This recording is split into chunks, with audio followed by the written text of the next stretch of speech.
대부분의 스포츠 경기는 전반전과 후반전이 나누어집니다. 묻습니다. 전반전이 중요할까요? 후반전이 중요할까요? 예, 다 중요하죠. 다 중요한데 굳이 전반전과 후반전 중에 하나를 선택하라면 역시 후반전이 중요하겠습니다.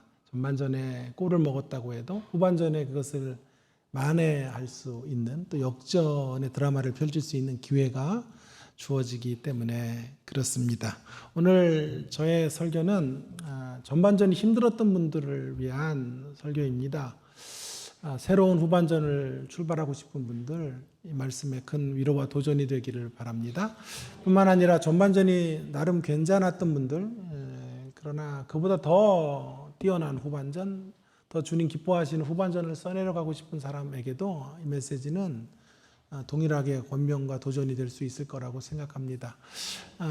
이 전반전과 후반전은 사실은 시기의 문제는 아닌 것 같고요. 시점의 문제입니다. 그러니까 어떤 인생을 몇 살까지 살아야 인생이 전반전이 되고 후반전이 되고 그런 것이 아니고요.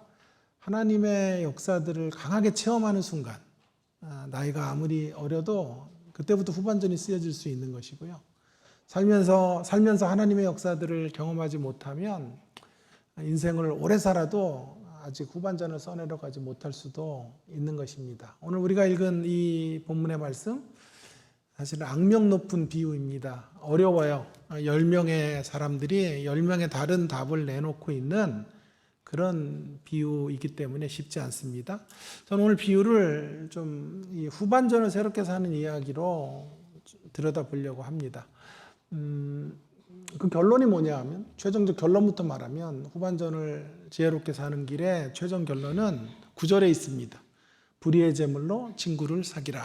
도대체 이게 무슨 말일까? 궁금해져요. 그죠? 불의의 제물로 친구를 사귀라. 제물이 불의하단 말인가?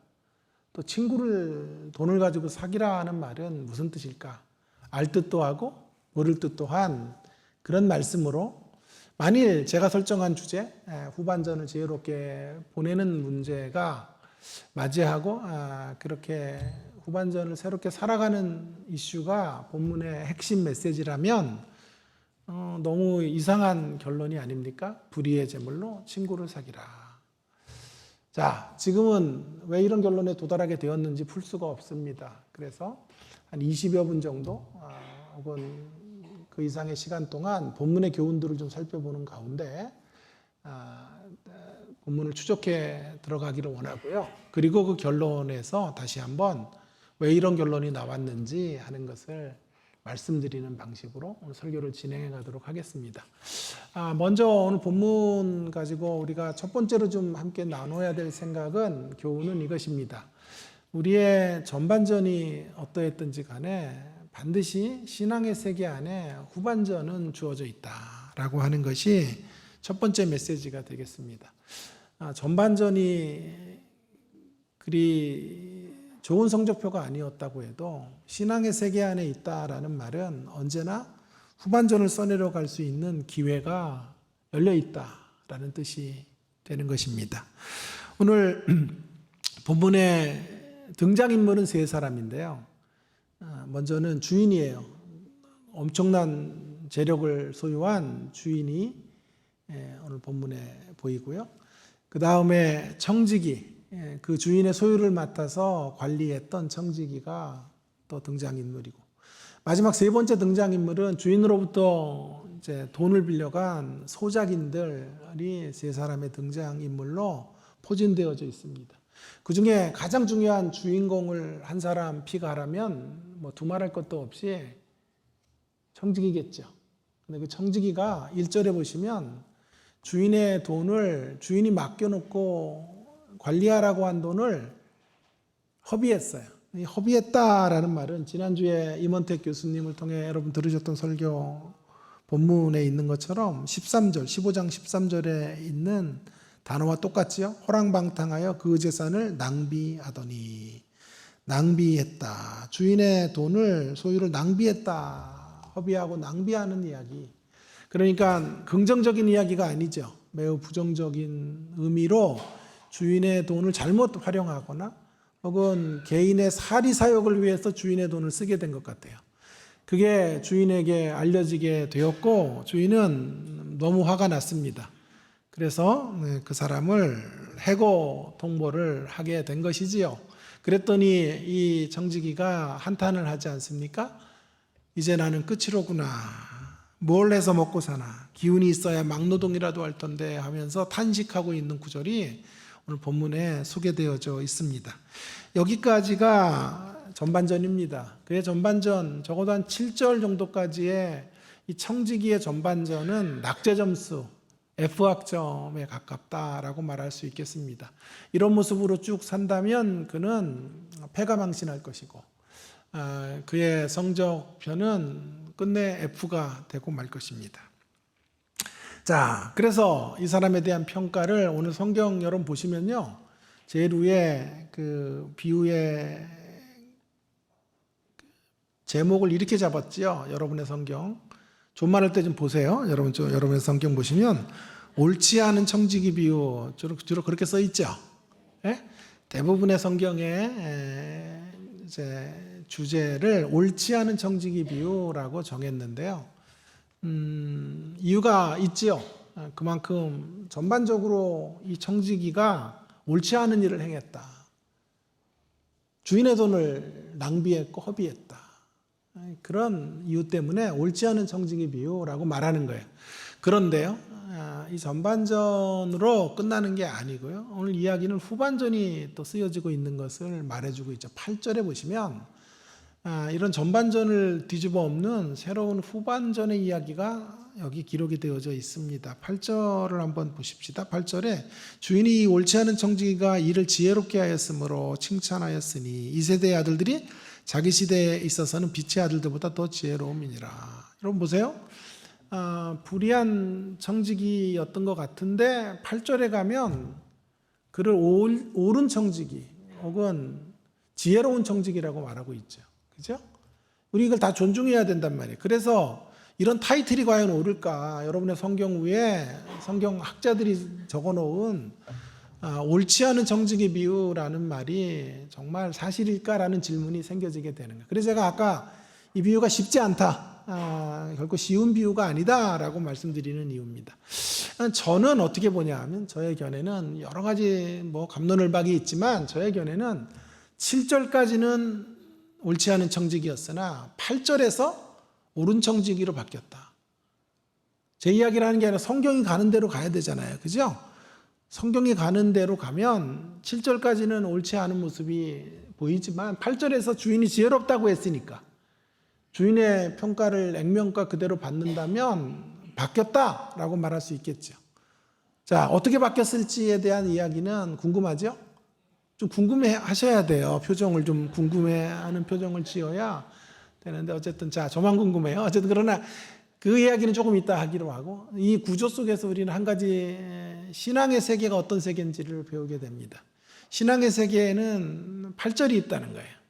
신앙의 세계 안에는 전반전이 어떠했든지 간에 그 전반전을 뒤엎을 수 있는 후반전이 반드시 쓰여질 수 있다라고 하는 것을 말해주고 있는 것이죠. 신앙의 세계 안에 있다라고 하는 말은 무슨 말입니까? 예수님의 사역의 여정을 따라간다는 뜻이에요. 예수님의 사역의 여정은 십자가가 끝이 아니고 부활로 맞춰져요. 일부에서는 아멘 했는데 자, 부활로 맞춰지죠. 그러니까 예수님의 사역을 따라간다면 우리의 끝도 십자가가 아니고요. 우리의 마침은 부활인 줄로 믿습니다. 그래서 신앙의 세계 안에 있다는 말은 우리는 부활로 나갈 수 있는 사람들이다. 회복의 언덕으로 올라갈 수 있다. 라는 것을 말씀해 주고 있기 때문에 오늘 본문의 구조를 가지고 교훈을 삼는다면 우리 인생의 후반전은 반드시 쓰여질 수 있다. 라는 메시지가 되겠습니다. 자, 이제 좀 궁금증을 좀 풀어야 되겠습니다.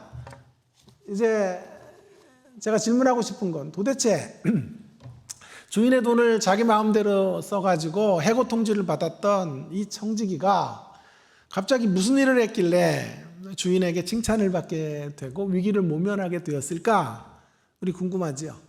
그래서 후반전을 새롭게 맞이하게 되었을 되었는데 그 후반전을 새롭게 맞이하는 길이 무엇일까 하는 문제를 한 두 가지 정도의 방향 표시를 가지고 생각해 보려고 합니다. 먼저 첫 번째 방향 표시는 위를 향하여이고요. 두 번째 방향 표시는 아래를 향하여인데요. 하나씩 좀 생각을 해보겠습니다. 먼저 후반전을 지혜롭게 맞이하려면요, 위를 향하여 고개를 들어야 한다라는 게 첫 번째 교훈이 되겠습니다. 위를 향하여 고개를 들자. 전반전에 폐색이 짙었고 삶이 곤고했고 어려웠습니다. 먹구름이 가득했습니다. 자, 그런 자리에서 새롭게 후반전을 써내려 가려면요, 고개를 위로 들어야 돼요. 주인을 바라봐야 돼요. 주인을 바라봐. 우리로 말하면 하나님을 바라봐야 되죠. 자, 그래서 고개를 들면 먹구름이 가득했는데, 자, 이제 새벽 기도를 드려야 되겠다라고 결심을 하고 주님을 바라보는 그런 자세로 기도를 시작한다고요. 그래서 새벽에 딱 나오면 예배당에 앉자마자 주님이 찬란한 빛으로 먹구름을 샥 걷어가시고 우리 가운데 광명의 빛을 보여주시면 기독교 신앙이 얼마나 쉬워요. 그죠? 사업이 망했는데 목사님이 기도하라고 해가지고 기도의 자리로 딱 나왔는데, 네, 전화 받으세요. 기도원에 딱 갔는데, 자, 기도원에 가는 첫날 첫 예배 시간에 하나님께서 새로운 사업 프로젝트를 하늘에서부터 딱 내려주셔가지고 그 대박이 날 수 있는 기회, 그런 새로운 찬스를 주신다면 예수 믿지 말라 그래도 이 땅의 모든 인간들이 다 예수 믿으러 나올 거란 말이에요. 그런데 사실은 그런 일이 기적처럼 이루어지는 일들이 사실 많지 않죠. 아무리 기도해봐도 여전히 먹구름이 가득하고 여전히 삶은 공고하고 환경은 어렵단 말이에요. 계속 기도해도 하나님은 살아계신 건지, 하나님 내 기도에 응답하시는 건지 잘 느껴지지 않는 그런 답답함 속에 우리는 지나가게 된다고요. 그럼에도 불구하고 저는 강조하고 있는 거예요. 그럼에도 불구하고 먹구름 가운데 우리는 그 먹구름이 가득한 우리 삶의 전반전의 자리에서 그걸 깨치고 나가는 길은 고개를 드는 길이에요. 고개를 들면 어떤 일이 벌어지냐 하면요, 먹구름이 찬란한 빛으로 확 바뀌지는 않지만 고개를 들면 그 먹구름 가운데 가느다란 회복의 빗줄기 한 가닥을 보게 돼요. 그걸 붙잡고 후반전을 향해서 달려갈 수 있게 되는 거예요. 오늘 청지기가 그랬어요. 오늘 청지기가요, 자, 해고 통지를 받았죠. 그죠? 해고 통지를 받았는데, 해고 통지를 받고 이제 끝이다 라고 아무 일도 안 했으면, 아무 일도 안 일어나요. 아무 일도 안 했으면 그는 해고당하고 인생 패배자가 되고, 가정 안에 자녀들에게 상처를 주고 부인에게 생활비를 줄 수 없는 그런 참 비참한 자리로 전락할 수밖에 없었을 거예요. 그런데 그 자리에서, 그 해고 통보를 받는 자리에서 이 청지기가 했던 일이 뭐냐 하면 주인을 바라보는 거예요. 그 안에 주인의 뭔가 꿈틀꿈틀거리는 가느다란 빗줄기를 보는 거예요. 전 이걸 희망의 단서를 붙잡았다. 뭘 붙잡아요? 희망의 단서를 붙잡았어요. 그 희망의 단서가 뭔지를 추적해가는 재미를 여러분들에게 좀 이 시간 좀 드리고 싶은데요. 자, 그 희망의 단서가 뭐냐고요. 지금 주인이 너 해고야 그랬죠. 내 돈 마음대로, 네 마음대로 낭비했으니 이놈아 해고야. 그런데 중요한 건 잘 들여다보시면 해고를 시키지 않아요. 해고야 라고 말했지, 그의 죄목을 물어서 경찰서에 잡아 넣지 않았어요. 진짜 해고시킬 것 같았으면 어떻게 했을까요? 새로운 청지기를 앞에 두고 인수인계, 당장 인수인계하고 나가. 네 집은 택배로 붙일게. 그랬어야 되는데 그렇게 하지 않았죠. 해고야 라고 그렇게 선언만 하는 거예요. 이걸 좀 어려운 말로 해볼게요. 제가 교수 생활을 22년째, 23년째 하고 있어요. 깜짝 놀랐죠.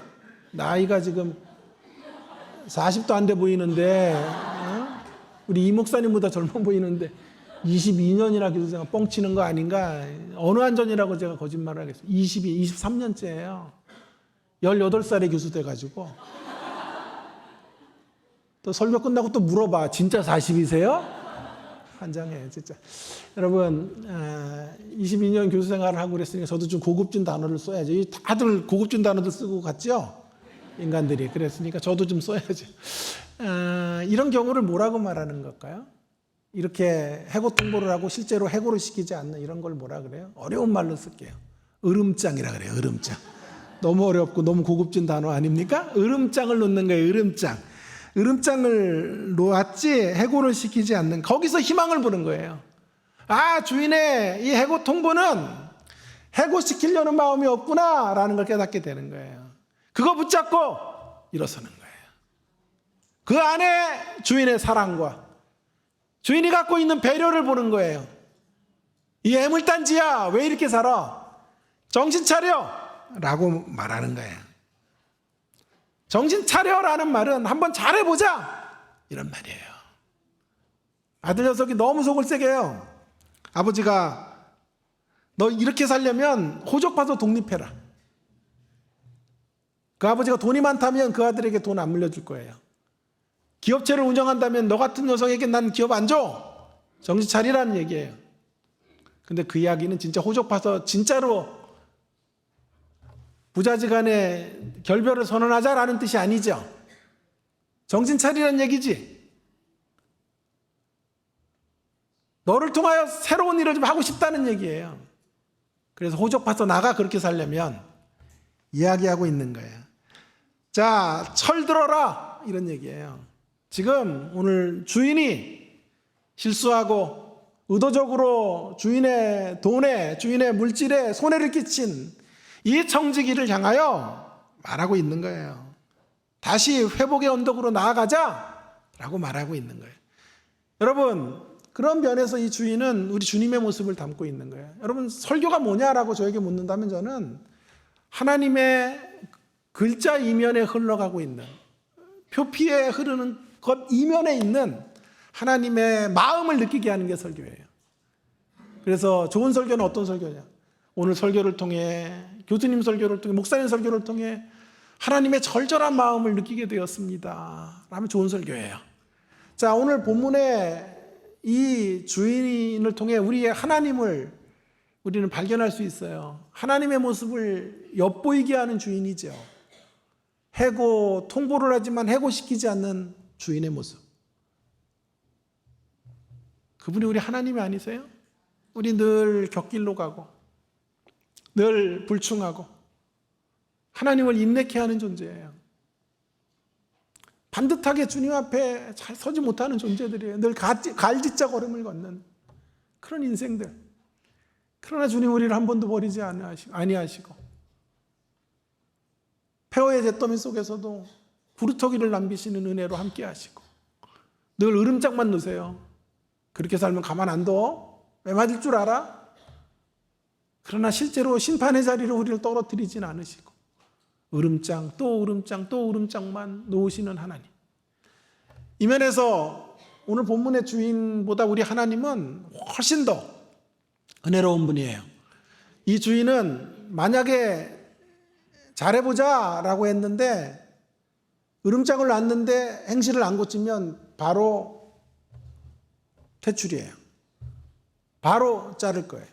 그러나 우리 주님은 우리가 계속해서 주님의 마음에 합당하지 못함에도 불구하고 오늘까지 여기까지 은혜로 우리를 지키시고 인도하시고 아침마다 새로운 신실하심으로 함께해 주시는 줄로 믿습니다.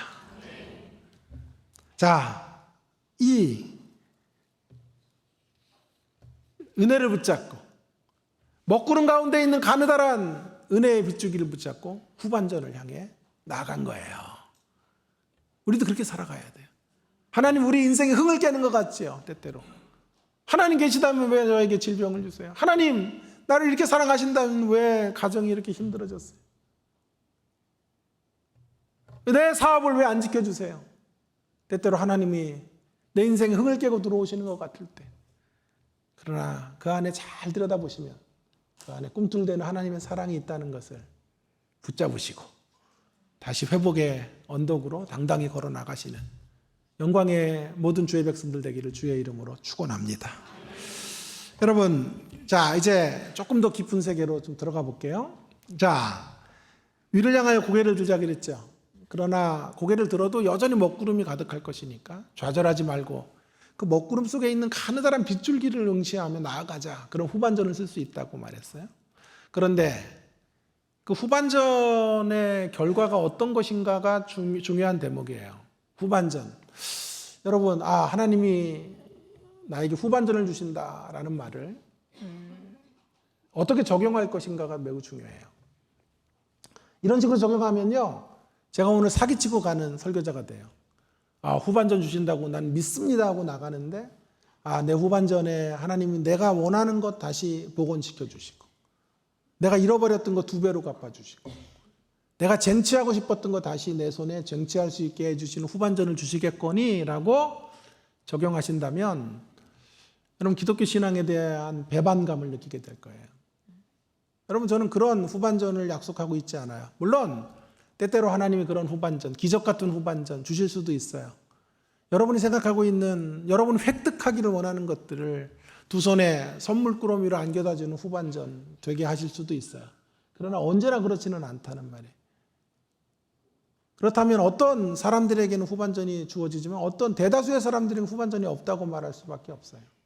그래서 이 문제가 매우 중요하단 말이에요. 하나님 우리에게 허락하시는 후반전은 어떤 후반전이 될까? 그래서 신앙 안에서 항상 후반전이 있다라는 말은 어떤 뜻일까? 이런 뜻이에요. 하나님께서 우리가 원하는 걸 우리가 원하는 방식으로 다 주신다는 차원의 후반전이 아니고요. 이제 나의 꿈을 이루는 후반전이 아니라 하나님의 꿈을 이루는 후반전 쓰게 하실 거란 말이에요. 여러분, 내 꿈이 좌절되는 순간에도 언제나 하나님의 꿈은 영롱하게 반짝이고 있어요. 여러분의 꿈이 무너진 거죠. 여러분의 비전이 지금 잠깐 중단된 거예요. 여러분의 계획대로 이루어지지 않는 거지. 하나님의 계획이 중단된 적은 없다 이 말이에요. 어떤 경우에도 하나님은 우리를 향하여 플랜을 갖고 계시고 위대한 계획 속에서 저와 여러분의 인생을 이끌고 계시다고요. 그 하나님의 비전과 하나님의 계획과 하나님의 인도하심에 눈을 돌리게 되는 후반전, 거기에 발맞춰가는 후반전이 주어지게 될 거예요. 그래서 신앙의 세계 안에는 언제나 이런 후반전이 존재한다 라고 할 때 우리는 후반전을 쓸 수 있는 가능성이 모두에게 열리게 되는 거예요. 후반전이 없어서 실패하는 사람은 없다고요. 내가 원하는 거 이룬 후반전은 실패할 수 있을지 몰라도 하나님의 꿈에 동참하는 후반전을 하나님 우리 모두에게 써내려가기를 원하시기 때문에 우리는 새로운 후반전 살아갈 수 있게 되는 것이죠. 자, 오늘 이 청지기가 그런 후반전을 향해서 달려갔는지를 살펴볼게요. 그래서 청지기가 이제 일을 단행해요. 어떤 일을 단행하냐 하면 이 문제를 돌파하기 위해서 주인의 사랑을 느끼고 자기에게 기회가 주어졌다는 생각을 하고 아직 해고를 안 시켰으니 한 일을 해야 되겠다고 생각한 거예요. 어떤 일을 하나요? 소작인들을 부르죠. 불러서 빚 얼마 졌냐? 묻는 거예요. 예, 10억 졌습니다. 5억만 내라. 넌 얼마 졌어? 4억인데요? 2억만 내. 너는 2억에 1억만 내. 너는 5천만 원. 퉁쳐. 안 받아. 그래가지고 원금의 절반 정도 받아서 주인에게 갖다 준 거예요. 그래서 주인이 뭐라 그런 거예요? 8절에 지혜롭다. 지혜로운 청지기다. 이게 굉장히 웃긴 코미디 같은 이야기 아니에요? 성경이 이렇게 재밌어요.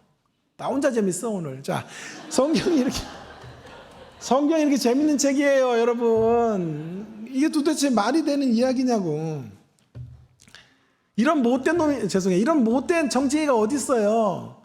아니, 주인의 돈을 낭비한 것도 지금 속이 상하는데 거기다가 지 마음대로 나가가지고 말이야, 소작인들을 만나가지고 그들의 빚을 절반으로 다 탕감시켜주고 이자는 받지도 않고 원금의 절반 후려쳐고 지가 무슨 월권이라고 5천만 원 정도를 받지도 않고 말이야.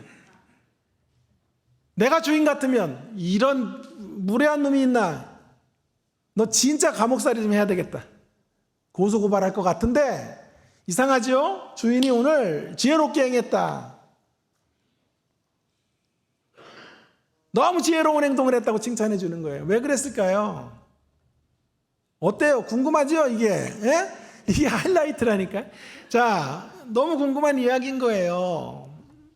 이 문제를 풀려면요, 우리의 문화로는 잘 안 풀리고 고대 근동의 이스라엘 문화권을 잘 이해해야 돼요. 이스라엘의 문화에서 중요한 건 뭐냐 하면 수치와 명예의 문화예요.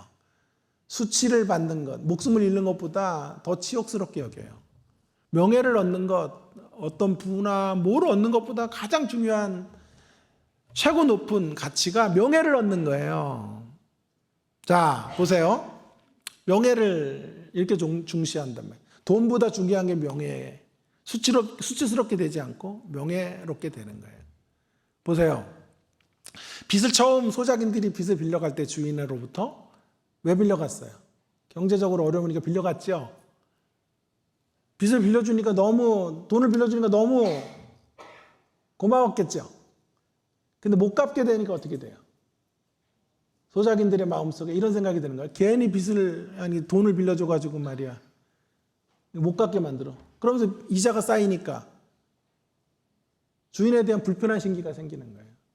소작인들이 자꾸 채근하고 소작인들에게 이 청지기가 자꾸 돈을 내라고 하면 그럴수록 주인과 멀어지죠? 그죠? 어려워요? 주인과 멀어지잖아요. 멀어지는데 그 문제를 단박에 해결해 주는 거예요. 그죠? 그래서 절반으로 후려쳐주고 갚을 수 있는 적정선에서 주인에게 빚진 걸 돌려주게 한 거죠. 그러니까 소작인들의 편에서는 이런 플랜이 누구에게서부터 시작됐다고 생각하는 거예요. 누구에서부터 시작된 거예요. 이런 소작인들 편에서는. 주인이죠. 두 분 졸고 계셔. 주인이죠. 청지기가 무슨 자기 임의대로 이걸 하리라고 생각을 못 하잖아요. 그 뒤에는 누가 있다? 주인이 있다고 생각한 거예요. 그러면서 어떻게 돼요? 그동안 그들이 가졌던 주인에 대한 오해와 주인은 악덕 지주다라고 생각했던 것들을 다 내려놓게 됐겠죠. 주인은 너무 귀한 사람이야. 주인은 너무 소중한 분이야. 정말 후덕한 분이셨네 라는 깨달음, 그런 생각을 하면서 나가게 되겠죠. 그렇게 되면 어떻게 되죠? 그동안 악덕 지주였던 사람이 이 청지기 행동을 통해 어떻게 돼요? 매우 후덕한 사람으로 높여지죠. 주인이 그래서 청지기를 통해 높여지게 된 거예요. 이게 이 사람이 써내려간 후반전이라 이 말이에요. 여러분, 그런 일들을 할 때 이 청지기가 순도 몇 프로의 마음을 가지고 순수성을 가지고 주인을 높이려고 했는가 하는 건 별로 중요한 게 아니에요. 중요한 건 뭐냐 하면, 중요한 건 이 문제를 풀어가는 방식의 꼼수도 있었어요. 나중에 쫓겨나든 한이 있더라도 소작인들에게 잘해주면 그들이 나를 잘 대해줄 거야, 이런 생각이 분명히 있었던 것 같아요. 그럼에도 불구하고 결과적으로는 어떻게 됐죠? 결과적으로는 수치와 명예를 존중하고 있는 문화권 속에 있는 사람들에게 특별히 주인의 수치스러움을 감싸 안게 됐고, 주인을 존귀하고 명예롭게 만들어 드리게 된 거죠. 이것이 우리가 해야 될 후반전이어야 된다라고 성경이 말하고 싶은 거예요. 나를 위해 살았던 삶, 전반전의 삶은 나의 힘을 과시하는 삶, 남보다 더 올라서서 군림하는 삶. 그러나 이제 후반전은 어떻게 살아요? 나를 위한 삶에서 주인을 높이는 삶, 어찌하든지 주인을 영화롭게 하는 삶, 나의 꿈을 이루기보다 주인의 꿈을 이루어드리는 삶의 후반전을 써내려가는 것, 그것이 지혜로운 후반전인 줄 믿습니다. 자, 그런 삶으로 나아가라. 그러면 반드시 새로운 후반전이 우리의 것이 될 수 있다 라는 것이 이 성경의 핵심적 메시지가 되겠습니다. 여러분, 저는 올 7월 1일 날 3기암 판정을 받고 수술을 했어요. 그 과정에서 정말 건강했는데 건강검진 중에 한 부분에 암이 찾아왔고 처음엔 일기인 줄 알았고 대수롭지 않게 생각했는데 MRI랑 조직 검사를 해서 2기 판정을 받았어요. 수술을 하고 났더니 3기였다 그래요. 그래서 암이 장기 쪽으로도 붙고 그런 대수술을 하고 원래는 쉬어야 되는데 여러분 만나러 온 거예요. 예? 아멘도 없고 이런데 온 거예요. 자, 그래서 수술을 받고 정말 너무 황망했고 너무 놀랬죠, 사실은. 하나님 어디 계신가 이렇게 소리치면서 몇 달을 보낸 것 같아요. 수술 전에 그 기다림의 시간들, 또 검사가 나오고 또 수술 일정을 잡고 또 기다리는 시간들이 고역이더라고요. 그러면서 많이 좌절하기도 하고 절망하기도 했습니다. 그리고 하나님 앞에 기도했어요. 하나님, 한 번만 저 인생에 기회를 주세요. 제 생명을 좀 살려주세요. 7월 1일 날 수술을 했는데 아침 일찍 수술했는데 오후에 눈을 떴어요. 아, 살았구나. 살려주셔서 너무 감사해서 두 눈에서 눈물이 하염없이 흐르더군요. 비 오듯 눈물을 흘리고 그때부터 제 마음속에 생각났던 건 이거예요. 나의 후반전은 어떻게 살까? 나의 후반전은 어떻게 하나님 앞에 올려드려야 되나? 그런 생각이었어요. 제가 웬만하면 안 오려고 그랬는데요. 이 교회도요. 주제가 너무 좋아요. 나랑 똑같아요. 새로운 삶을 시작하라. 후반전 지혜롭게. 앞에 세 분은 다 틀렸어, 주제가. 그죠? 이거 녹음하지 마세요. 저 디스다가 큰일 나요. 그래서 뭔가 은혜가 있을 것 같아서 제가 가겠다 그러고 오늘 여러분 앞으로 달려봤어요. 7월 7일 날 주일날 예배를 드릴 수가 없어서 세브란스 병원 환자들과 예배를 드리고 찜질해서 혼자 하루 종일을 보내면서 제가 이런 생각을 했어요. 나의 후반전을 어떻게 보내야 될까? 거기다 제가 이렇게 적었더군요. 제 카톡에다가 이런 글귀를 적었어요. 나의 후반전 땡땡하고 따라오는 것들에 집중하기보다 따라가야 할 것에 집중하는 후반전 되게 하십시오. 따라오는 것들에 집중하는 후반전이 아니라 따라가야 될 것에 집중하는 후반전. 여러분, 내 전반전은 너무 많이 따라오는 것들에 집중했던 것 같아요. 명예가 따라오고 품위가 따라오고 존경이 따라오고 칭찬이 따라오고 힘이 따라오고 물질이 따라오고 얼마의 보수가 나에게 주어지는지 이런 것에 너무 관심을 가졌어요. 하나님을 위해 산다고 말했지만 늘 따라오는 것들에 집중했던 것 같아요. 하나님, 이제 남겨줄 후반전은 따라오는 것들이 아니라 내가 따라가야 될 것, 하나님의 부르심, 하나님 나라의 가치, 나의 꿈이 아니라 하나님의 꿈을 이루는 일을 위하여 살게 해 주십시오.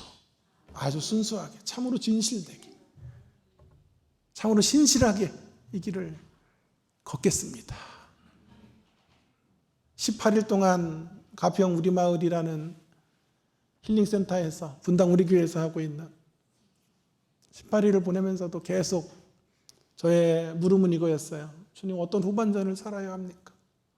어떤 후반전을 살아야 할까요? 더욱 선명해지더군요.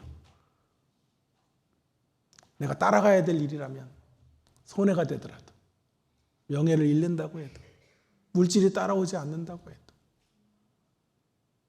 품위가 따라오지 않는다고 해도 내가 따라가야 될 일이라면, 따라오는 것들이 받쳐주지 않아도 그 길을 걸어갈 수 있도록 그렇게 저의 후반전을 이끌어 주십시오.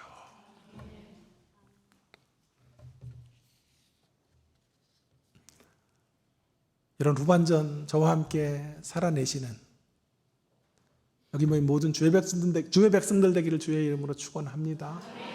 어떤 분은 또 설교 끝났더니 그러더군요. 저는 후반전이 아니라 연장전이에요. 나이가 80이 넘어서 연장 후반 연장전 다 같이 거기 다 함께 퉁치는 거예요. 후반전과 또 연장전을 그렇게 살아내실 수 있기를 축원합니다. 시간이 너무 많이 갔네요. 한 가지 더 하고 마쳐야 될 것 같아요. 내가 그래서 시간을 좀 더 달라 그랬더니요, 안 된대요. 몽골 또 팀 찬양도 해야 돼. 그래서 은혜가 조금 안 되면 전부 이건 제 책임이 아니다라고 몽골 팀들에게 돌리셔야 돼요. 자, 그래서 후반전을 지혜롭게 보내는 길 두 번째 방향 표시는 아래를 향하여입니다. 아래를 향하여. 빨리 할게요. 3분 안에 마칠게요. 아래를 향하여.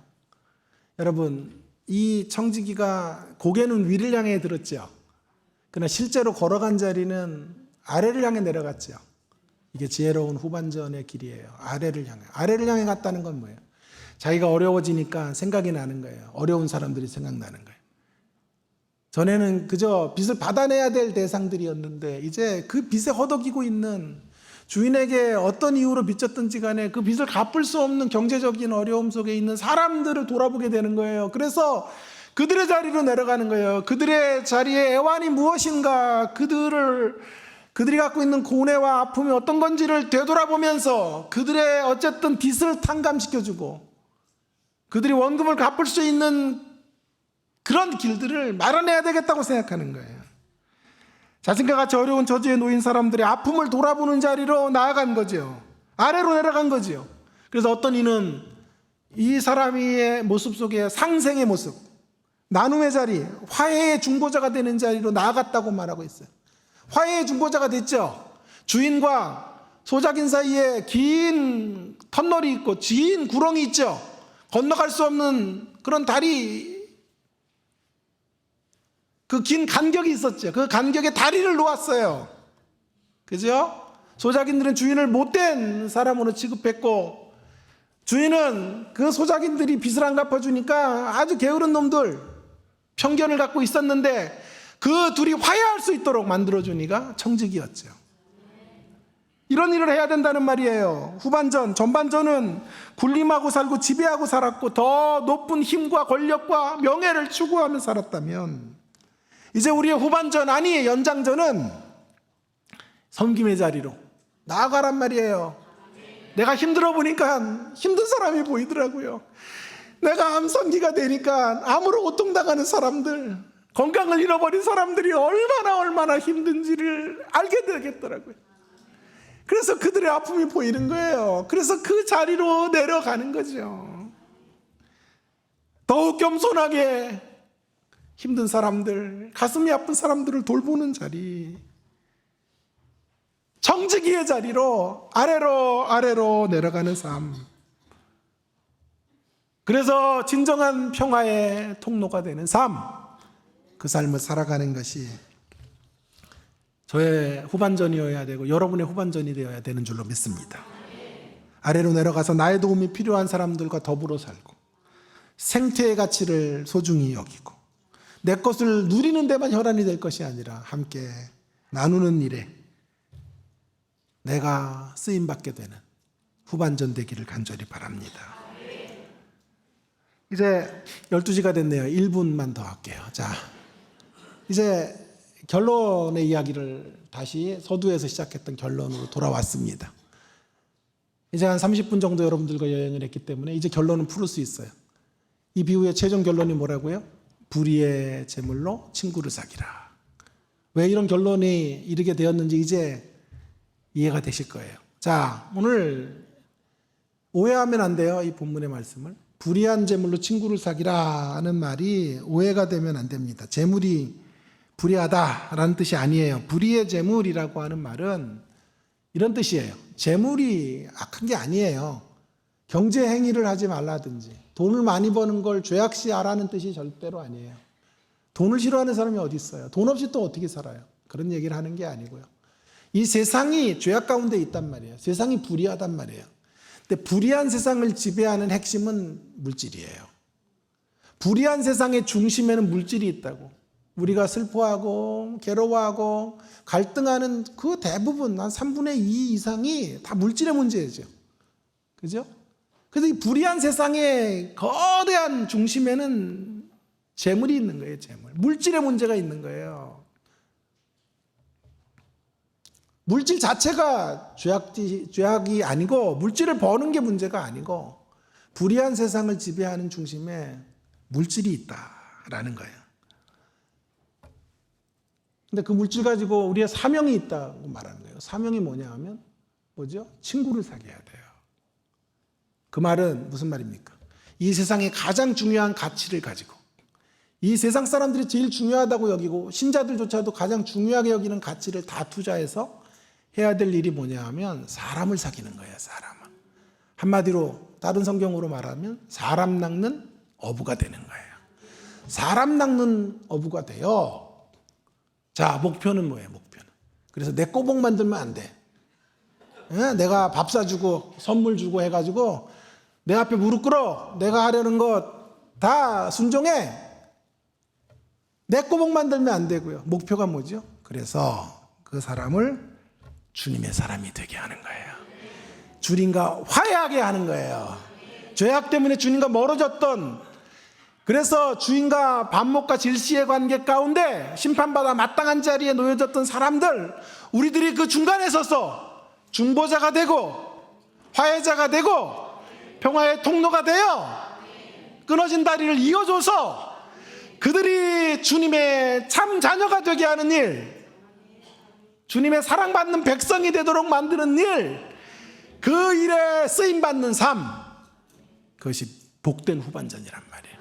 그러니까 지금까지 말씀드렸던 모든 내용들을 총체적으로 정리하면 불의의 제물로 친구를 사귀라. 사랑하는 여러분, 불의한 제물만 위해 살다가 떠나는 사람이 아니라 불의한 제물을 사용하여 하나님의 나라를 받들고 살아가는 우리가 될 수 있었으면 좋겠습니다.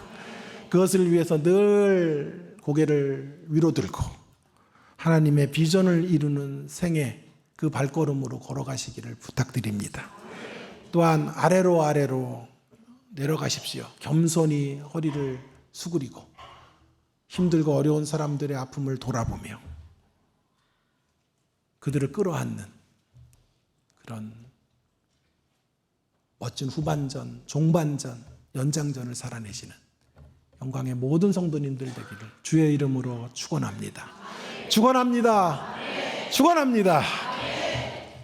기도하겠습니다. 하나님 아버지, 오늘 주신 말씀 붙잡고 멋진 후반전 써내려가는 영광의 모든 주의 백성들 되도록 은혜로 함께하여 주시옵소서. 고개를 위로 들고 폐허의 잿더미 가운데, 먹구름 가운데 가느다란 빗줄기를 바라보게 하시고 그 주님을 응시하는 가운데 일어서는 저희들 되도록 함께하여 주옵소서. 겸손하게 허리를 수그리며 힘들고 어려운 사람들을 돌아보는 낮은 자의 자리로 나아가는 저희들 될 수 있도록 함께하여 주시옵소서. 그래서 불의의 제물로 친구를 사귀고 그 친구를 주님의 친구가 되게 하고 주님의 자녀가 되게 하는 일에 쓰임받는 사람 낚는 어부의 인생으로 남은 인생 그렇게 힘있게 살아낼 수 있도록 복의 복으로 함께하여 주옵소서. 감사드립니다. 예수님 이름으로 기도합니다. 아멘.